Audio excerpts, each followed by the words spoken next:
All right, what's up, what's up? I'm gonna try something a little bit kind of different here, and I'm just gonna kind of freestyle, and this might be kind of a compilation throughout my day.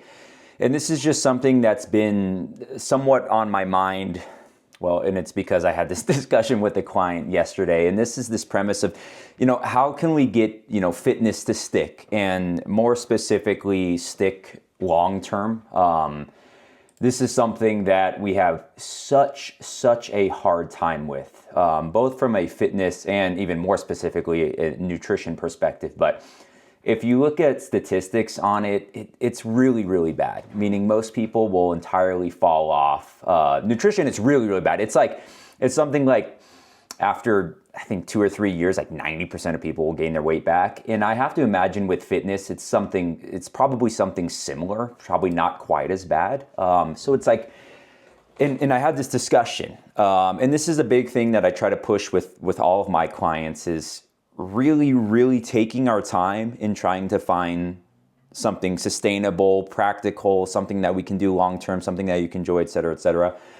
And this has been something that's probably has not helped me business-wise, marketing-wise, but it's something that I'm going to stick with. I'm going to stick with my guns because I do have a pretty decent success rate with my clients. And that's how, for me, if we're talking about what makes a good trainer, and this is hard because it is subjective, but and obviously I'm biased, but it's not just, how long clients maybe train with you.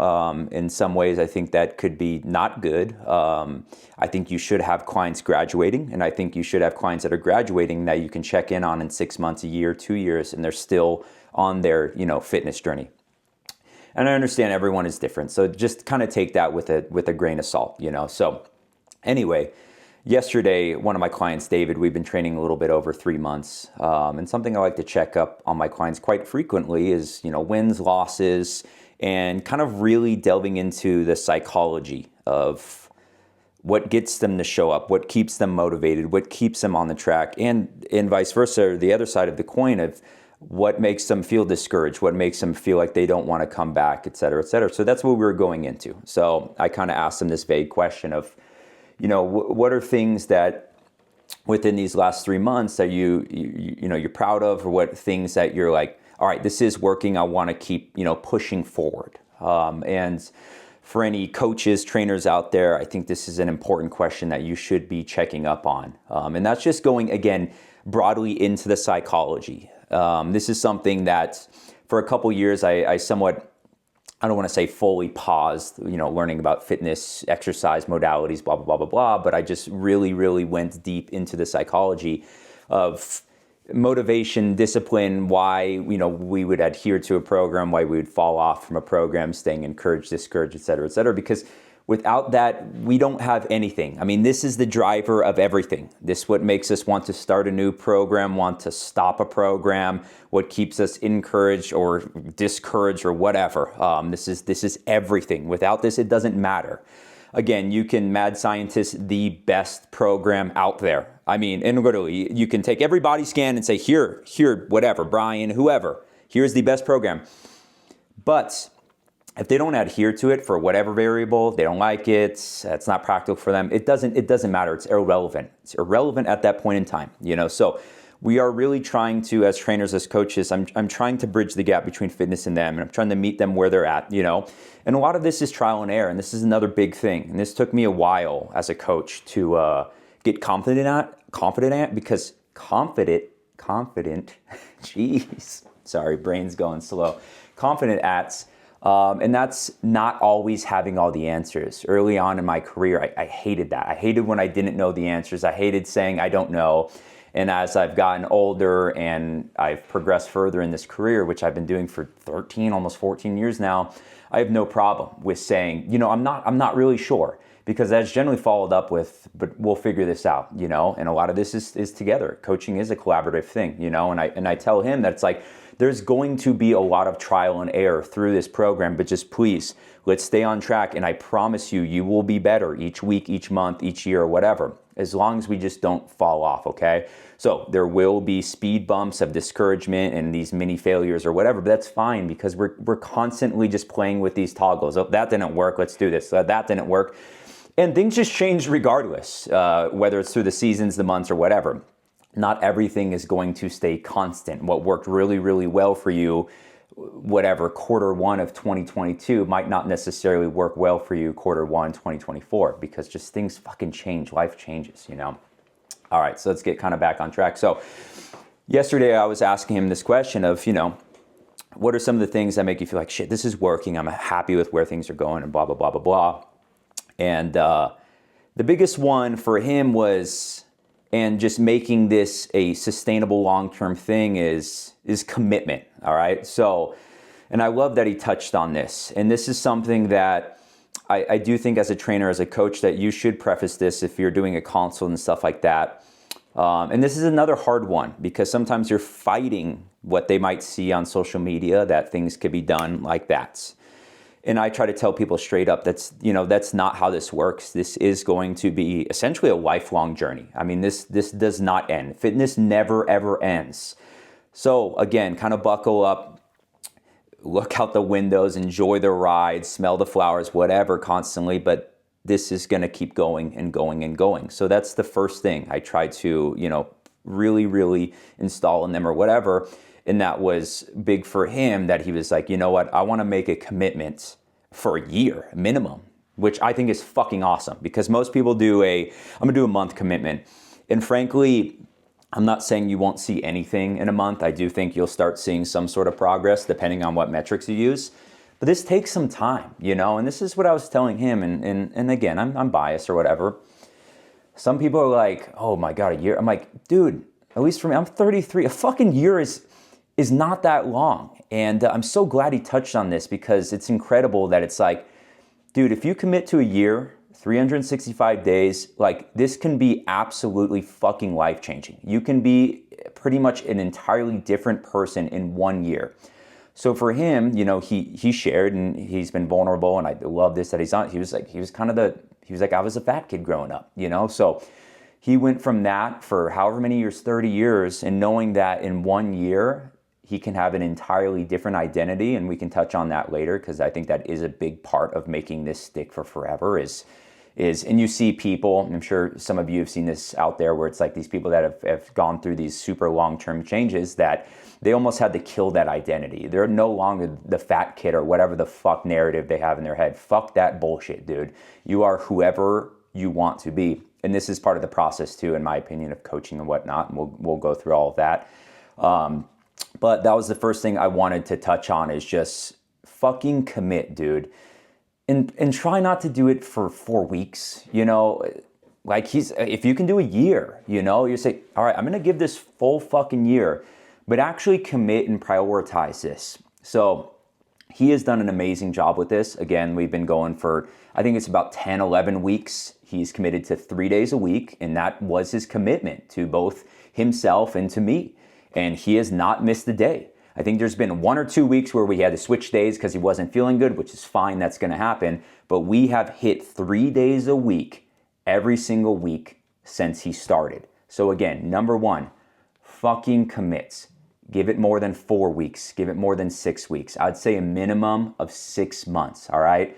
But commits, prioritize this, schedule it out in your calendar, or find a coach or trainer in the area, something like that, to kind of hold you accountable. But in my opinion, yes, that is part of our job, to hold you accountable, but you shouldn't fully need that, because this is for you. This is your fucking life, okay?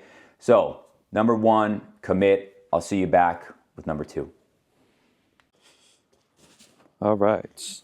Hopefully this works. Okay, hello again. I am out on my walk. So before we get into number two, I wanted to touch on something kind of piggybacking-ish number one that I forgot about. Because number one was obviously commits. And I always like to kind of help answer the question or fill in the gaps for, okay, cool, we know that Captain Obvious, but I'm having a hard time committing, right? And we see this time and time again, where it's just being a deficit or whatever. Some of these things that, in my opinion, inexperienced trainers or whatever will say that just aren't super helpful, because we hear them ad nauseum or whatever on a daily basis. So, and I've touched on this and talked about this a lot. So I won't go too far, because I don't want this video being a billion hours. But what I feel like can help with that is is always coming back to attaching values. It's always coming back to these strong whys. And the way that I like to attack this is essentially think about other hard things in your life that you do on a constant basis that you really don't want to do. Why do you do them? And I don't care if it's going to work, taking out the trash, cleaning, or whatever. And it's because you've attached value to them. So we want to come at this at a similar or even more intensity because I think we need this. Because it is going to take a lot of time, energy, and effort. So why the fuck are we doing all this? So attach all those whys to it. And don't just think, I just want to look better. I don't think that's strong enough. That could be one of them. And even if you want to say, okay, I want to look better, well, how does that change your life? What does your life look like if you do look better, if you are 30 pounds less, okay? Did you get a raise at work? Does that mean you're able to chase after your kids better, live longer, things like that? So just start attaching and really think about this. Why are we doing this? Okay, so that's going to be it for the number one, commitments, and then also trying to help kind of find that commitment and stuff like that by attaching values, attaching strong whys. So number two, and this one, in my opinion, is the most important. I even have a buddy that would make fun of me because I always say this, but it's essentially managing expectations and then also realizing being aware that not everything is always going to be perfect and go to plan perfectly. This is another thing that I see time and time again. Sorry, I'm walking over ice and do not want to eat shit here. And it's frustrating. And again, not to blame and shit on social media, but social media does not help this. And I might be part of this, and it's because of how we try to market and advertise. We want to make it seem like we have the magic, and if by working with me that you'll be able to get your results and be able to get to your dream body in a month or whatever. It's frustrating, but that's all social media and fitness marketing is. I got the secret. It's quicker with me than them. Give me your money. I hate it, and I'm trying to figure out a way to not go down that route, but I have not been super successful with that because I'm a little bit too honest and transparent. So anyway, realize, again, this takes time. It's not always going to be extremely smooth, but being okay with that, being aware of that, and then also being okay and having the tools to being able to pivot. And this is one that it can be tricky, and this is why, not to plug myself and just training in general, but I do think a trainer, a coach, a good one, can help with this. It's realizing, this is not going fully to plan. I'm starting to burn out. I'm starting not to enjoy this, and catching it before you hit that, critical mass point or whatever, where you're like, I just can't take it anymore. And trying new things, being okay with trying new things. And then again, just being honest and realistic of this is going to take time. I'm not going to be able to suffer or catapult or fast forward my way through this journey, which most people, I think they're trying to find that so bad. Instead of looking and searching for, what do I enjoy? What do I find sustainable? It's like, well, what's the magic? Oh, this program says I could lose this amount of weight in 4 weeks. Oh, this one had this crazy transformation. Stop and reframe. I promise you. And this is not making me any money, but this takes too long to be able to, again, suffer through. So if you're feeling like, I'm burning out, this is getting too hard, I'm leaving the gym so exhausted, which is leaving me with not enough energy for my life or whatever, you need to fucking pivot, and ideally pivot quick or toggle things down or up or whatever, because this needs to be sustainable. Again, going back to that 1 year commitment minimum, okay? And let me see, I wrote some other things down that I wanted to talk about as well. Oh, okay. And I forgot about this one, but so realizing when things aren't positively serving you. So that's just saying that in a different way of whether it's whatever fitness classes you're doing, whether it's what you're tracking, you have to realize that everything comes down to creating, healthy, sustainable habits. The goal is to have this on autopilot or be as intuitive as possible. So you see people with, intuitive eating or whatever, intuitive dieting, intuitive macro counting. That is the goal of all of this. Everything else is a means to an end, okay? So what I mean by that is tracking macros, doing whatever the heck else, tracking sleep, tracking this. The goal with that is not just tracking for tracking's sake and just collecting data. It's collecting that data, interpreting it, managing it with the goal of building good, healthy, sustainable habits around it. You don't just track your sleep to track your sleep. You track your sleep because your goal is to build habits around healthy sleep hygiene so you can have a good average high score every single night without having to track it. Same thing with tracking macros. The reason why you track macros is, one, educating yourself about what is in foods and what foods fit kind of your needs, wants, and which ones you can have a certain balance around. It's not just tracking for tracking's sake. I tracked for years, and now I have not tracked for years because I don't fucking need it. And why do I want to? Do I want to bring a food scale everywhere if I don't, want to do that, or if I don't have to do that? Hell no, that's insane, So please keep that in mind. The goal is not work just for work's sake. It's being able to create these habits that are just ingrained in our lifestyle long term, that you don't have to think about it, and these pieces just kind of fall into place. And then the last thing I wanted to touch on is, having a good, healthy balance with being open to try new things, but also being honest and realistic and realizing if it's not long-term sustainable. So again, this is just going back to if it's serving you or not. So be open. Try the different class. Try the different modalities. Try going swimming. Try your Zumba classes, whatever. Because again, we need just general activity, especially if we're just talking about just long-term kind of weight loss, weight management. We just need activity. So try the things, but also be honest with yourself. But give it a go, okay? So try not to be super stubborn about whatever, give it a go, give it a solid try. But if you're like, you know what, this isn't for me, that's okay too. And don't be discouraged by that, because you're going to run into that. You're going to have friends, family members, neighbors, or whatever that found their thing. Oh, I love distance speed walking or whatever. You try it for a week, too, and you're like, this just isn't for me. That's okay. Go on to the next thing. Be able to compartmentalize that, because we're going to keep going through this time and time and time again. The amount of different kinds of exercise and fitness I've tried over the years, it's insane. And this is the thing, it does constantly change too. It will change and evolve over time as well. I used to be legitimately excited for every single time I was going to the gym. Like, it was the highlight of my day. As I've progressed through life and I've gotten busier and maybe just turned into an old cranky man or whatever, I don't get as excited for it. So what have I done? Well, I've tried other things.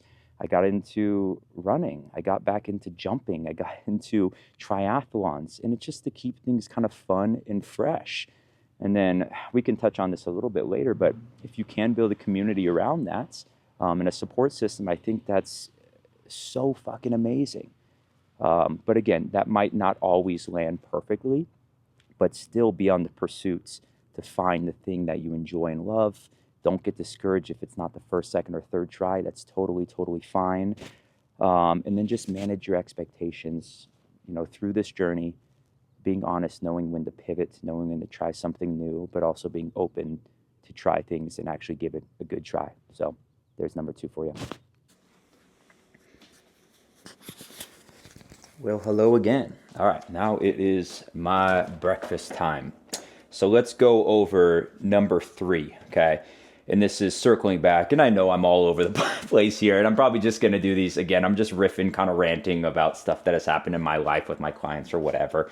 But circling back with my clients and having that discussion that we had, and this was something I was so grateful and proud that he said of, what has helped him stick to the plan and everything and be encouraged. And he said just being proud of the fact that he has been showing up and has followed through with his commitment and hasn't got discouraged and hasn't fallen off when this has happened so many times. And I'm so happy and glad and proud that he brought this up, because this is such a freaking important one. And we constantly talk about this, like, why do people get discouraged? Why do people fail and whatnot? And I have my own theories. And one big one is, especially when we're talking about Gen Pop clients, most people's goal is weight loss, and that's the sole metric that they use. And they go by just the scale, which is fine. The scale is one data point or whatever, but it doesn't tell the whole story. But they do a workout, they step on it, and if that doesn't go down, then they get discouraged and they say, this isn't working. This isn't working. And it's so incredibly frustrating to me as a trainer, because just showing up is positive, is doing something. I don't give a shit. Even if you do this for a year, for 6 months, and your scale doesn't move at all, you are a better, healthier human being than you were a year ago. I promise you that. And this is why I like these conversations, and I like to touch on this and ask clients, what subjective or objective different metrics, proxies, or whatever, what do they use, And I do want them to expand on this. And this is why I also, especially with me who biases, strength training and hypertrophy training and stuff like that, I'm like, there's never a wasted session. Even if you gain weight, there's never a wasted session, because we got stronger, we increased resiliency, muscle mass, bone density, insulin set, so many different amazing benefits to working out that are just that are away from just the fucking scale. And I try to highlight that so much, and I almost try to disconnect the fact. And again, but I still try to, I understand this is your goal and I want to get there and stuff like that, but that's more nutritionary and just general activity habits and stuff like that. But please be proud of the fact of just fucking showing up. Okay, so that is going to be the biggest one. But then also, please use other metrics than just the fucking scale to determine success. Please, please, please. Always, always, always have non-scale victories, okay? And then also realizing stopping this is going to do the opposite of what you want. That is so crazy to me, that somebody's like, oh, I got discouraged because I didn't lose weight, so I'm just going to stop. But I also understand the thought process. I'm putting in all this work, I'm waking up in the morning, I'm doing this, and I'm getting nothing. And I understand that, because with every hard shit that we do in the day, or almost anything that we do in the day, there's an outcome we're looking for, okay? We want to hit the outcome. Again, we're not just doing work for work's sake. So I understand that. But I just like to highlight all the other incredible benefits to staying fit, to staying active, to working out, blah, blah, blah, blah, blah, that don't revolve just around the scale, So that's going to be my number 3 is 1, be fucking proud. Be proud of the time you put in. Be proud every single fucking time you show up to the gym, okay? Every single time you go for a walk. Every single time you go for the banana instead of the brownie that I have over there. Be fucking proud of that. Look at numerous metrics. Don't just use the scale. The scale is fine. Have that one data point. But we need to be able to compartmentalize this data as well too. And again, being able to pivot, being able to be realistic and stuff like that in managing expectations, because I have had clients where it's like, well, I didn't lose. And it's like, well, what happened? It's like, well, I ate like an asshole. My biggest thing is like, all right, cool. I eat like an asshole all the fucking time. That's fine. But let's just pivot. And what are we going to change for this upcoming week to make sure we are getting the outcome that we are seeking? And you're going to constantly be doing that. I was telling him, it's like, you're constantly at a fork in the road of these two choices or whatever. And which one is going to win in the moment? It's constantly going to be that. Sometimes it's going to be your right move or whatever. And sometimes it's going to be the wrong move. And then we evaluate what happened, okay? And then we learn from that, tweak a toggle or whatever. And then it's going to happen again and happen again. And the goal is, again, we're not going to have perfect. And this is why, just like weight loss, habit building is not going to be linear, okay? You're going to have spikes, you're going to be up and down, but the goal is to be trending in the right direction, okay? And I do think with proper planning and programming and having a good support system and ideally, a coach or something like that, that you should be trending in the right direction. And going back, if you commit and if you manage expectations and you do this for a year, I think your life can look a whole hell of a lot different than it will today. And regardless of scale or whatever, you will be a better fucking person. I 1,000% know that for every single one of you out there, that in 365 days, that dude, and maybe it's because I'm 33, that goes by like fucking this, a blink of an eye. You can have a whole different look and outlook and things on life, okay? So I know this is already long, so just to this pseudo kind of recap. 1, we got to commit, dude. Got to commit. Think about your whys. Think about the values behind this goal. Fucking commit. Give it a goddamn year, dude. None of this 4-week, 8-week bullshit. A fucking year. Okay? Prioritize this. Schedule it out. Constantly think about why you're doing this, okay? It's important. I promise you. This will put years on your life and life on your years, and you will just be a just better, well-rounded person. Like, I truly believe that. I'm biased as shit. I understand that. Okay. Number 2 is just overall managing expectations while we're going through this, being open to try different stuff, being realistic, and also knowing when you need a pivot. This isn't serving me. Okay. This is burning me out. This isn't going anywhere healthy, etc. Let's pivot. Let's try something new. Okay. And then number 3, just being fucking proud. Stopping smelling the flowers, giving yourself kudos and things like that. Be proud of just fucking showing up regardless of whatever the scale is using. And then also acquiring numerous metrics over this time. Not just scale, have non-scale victories, have both subjective and objective. Cool, I hit my step goal. Fucking sick, dude.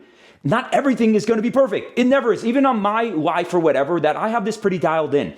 Almost never do I have a week that's perfect diet, perfect this, perfect that, perfect that. And that's fine, dude, but I'm proud of the shit that I did. Especially if you're going, I don't give a fuck if it's, well, I had 2 drinks. Well, dude, you used to drink 8. That's fucking amazing, man. Again, trending in the right direction. We don't need fucking perfect. Get this perfect bullshit out of your fucking mind, dude. Stop that, okay? So, there it is.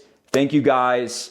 Like, comment, subscribe, all the YouTube dumb bullshit, whatever. Do whatever you want. If you have any follow-up questions for me, if you're interested in coaching, everything's going to be somewhere around here. So, appreciate you guys' time. And yeah, let me know what you think.